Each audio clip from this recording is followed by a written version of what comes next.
हम singer baby Pandey आप सबके बीच में फिर से शिव चर्चा कथा लेके आ रहे हैं। आप सभी गुरु भाई बहना कथा सुनिए। शिव गुरु के चरणों में प्रणाम, पार्वती माता के चरणों में प्रणाम, हरेंद्र भैया नीलम दीदी की चरणों में प्रणाम, सभी देवी देवताओं की चरणों में प्रणाम, माता पिता के चरणों में प्रणाम, सास ससुर के चरणों में प्रणाम। हमारा प्रणाम का स्वीकार करो, हे देव स्वीकार करो। आपने 3 सूत्र दिया, हमने तीनों को पालन किया। पहले में दया मांगना, दूसरे में चर्चा करना, तीसरे में 108 बार के नमः शिवाय के जाप करना। मेरे प्रणाम का स्वीकार करो, हे देव स्वीकार करो। और सभी गुरु भाई बहना के बीच में शिव चर्चा कथा लेके आए हैं। और जो भी गुरु भाई बहना शिव शिष्य नहीं बने हैं वो हमारे चैनल सब्सक्राइब करके नीचे वीडियो में जाए, उसमें हमने नियम भी बताए हैं कि शिव शिष्य कैसे बनना है। नीचे का वीडियो देखें, उसमें हमने सारे नियमों को बताए हैं। और आइए आप सबके बीच में एक शिव गुरु का कथा सुनाते हैं। आप सब ध्यान से सुनिए, पूरे कथा सुनिए ताकि ज्ञान होए और भोलेनाथ का आशीर्वाद कृपा आप सब पे बने रहे। देखिए, एक साधु था और एक पापी थी।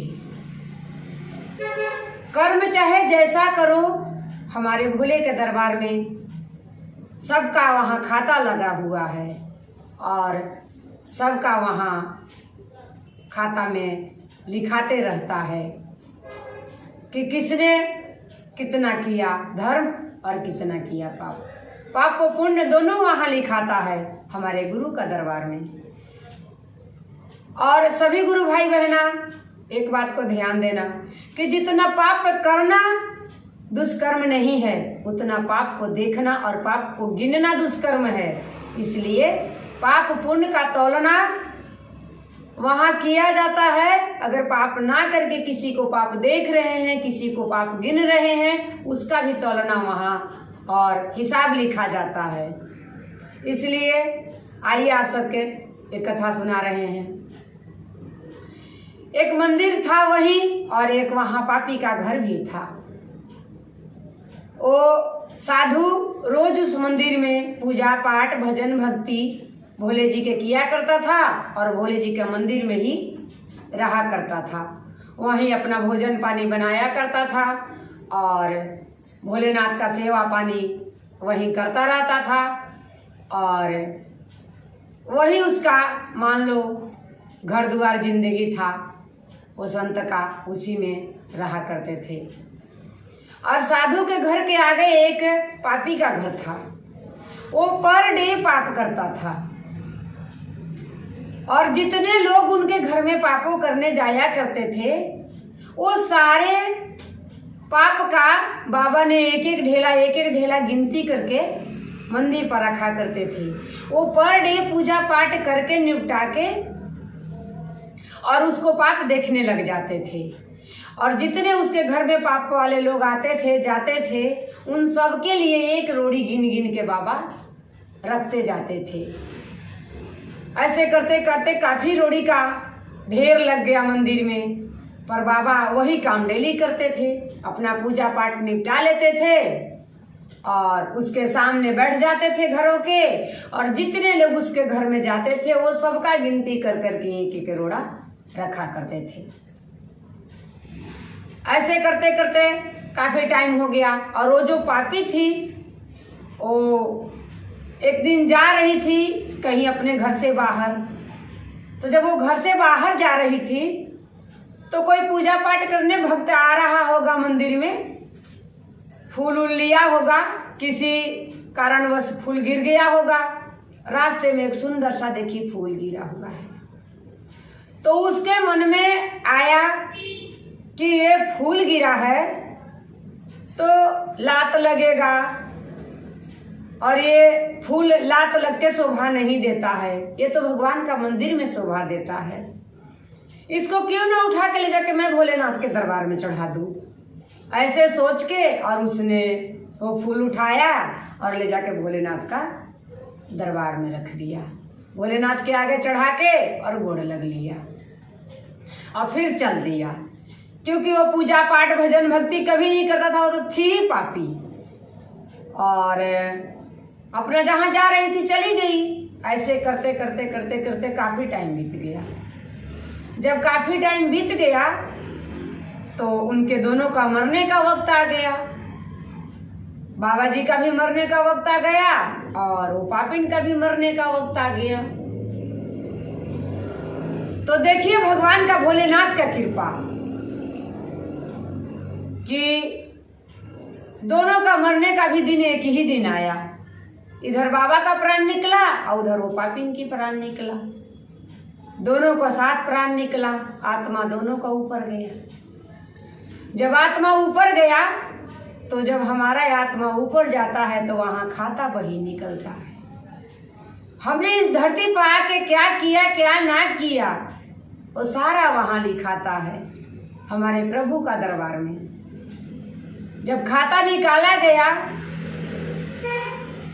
तो गुप्तर से कहे कि गुप्त जी देखिए इन सब के खाता बही में क्या क्या लिखा हुआ है, कहाँ जाएंगे, नरक जाएंगे कि स्वर्ग जाएंगे। तो कहें कि वो पापिन का जब खाता निकाला गया तो कहें कि ये तो एक दिन भी कोई पुण्य नहीं की है, नहीं कोई पूजा, नहीं कोई पाठ, नहीं कोई दान, नहीं कोई पुण्य, कुछ भी नहीं की है।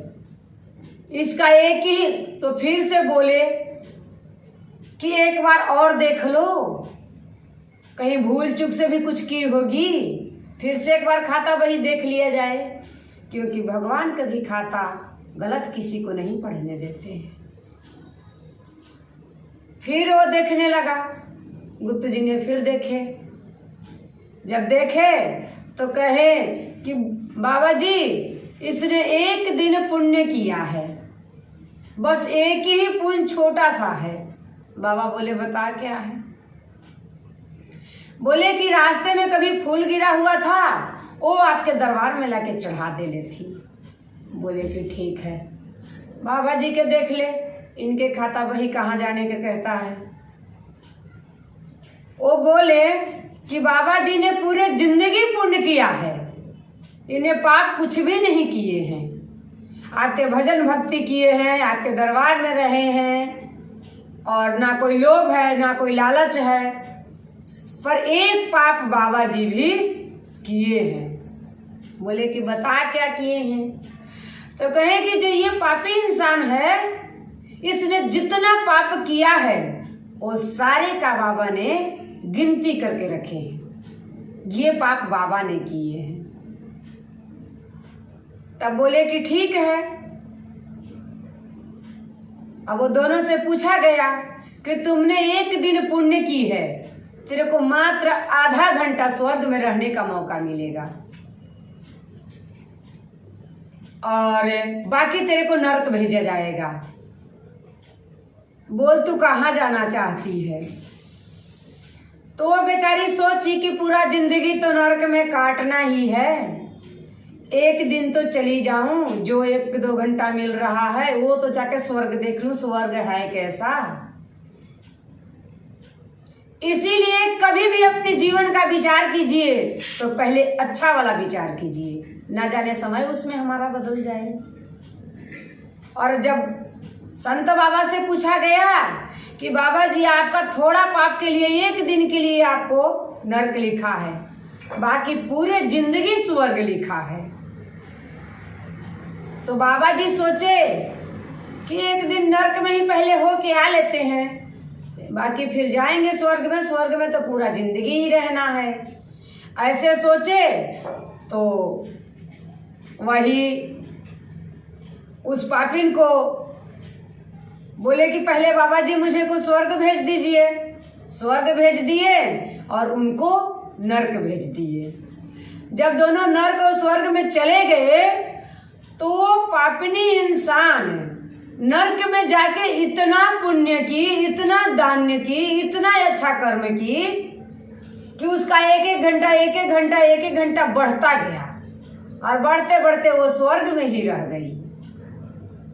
अब बाबा जी ने जाके वहां इतना पाप किए कि उनका एक एक दिन नर्क का ही टाइम बढ़ता रह गया और बाबा जी नर्क में ही रह गए। इसीलिए सभी गुरु भाई बहना एक बात को ध्यान रखना, कभी भी अपने जिंदगी का फैसला करना तो एक बार सोच के फैसला करना कि हमें कौन सा फैसला पहले लेना है। जब भी फैसला लो तो जिंदगी का पहला मूल्य जो हो उसका फैसला लिया करो। जिंदगी का पहला मूल्य सबसे अच्छा होता है, न जाने कहीं उसमें हमारी किस्मत बदल जाए, ये कौन जानता है। इसलिए सभी गुरु भाई बहना के हम यही कहेंगे कि आप सब हमारे भोलेनाथ के चरणों में जुड़ जाइए और ये मोह माया दुनिया से हटके और भोलेनाथ के चरणों से लग जाइए। और हम ये नहीं कहते हैं कि आप लोग अपना काम धंधा हर रोजगार बाल बच्चा परिवार छोड़ दो, नहीं, सबके साथ में रहते हुए भजन भक्ति करो। अपने बच्चे को भी कहो कि गुरु के चरण से जुड़ जाओ और भजन भक्ति करने लग जाओ, देखो आपकी किस्मत खुल जाएगी। उनके दरबार में आने वाला कभी खाली झोली लेके नहीं जाते हैं, सबका झोली भरने वाले हमारे भोलेनाथ ही हैं। और चलते चलते सभी गुरु भाई बहना के नमस्कार प्रणाम।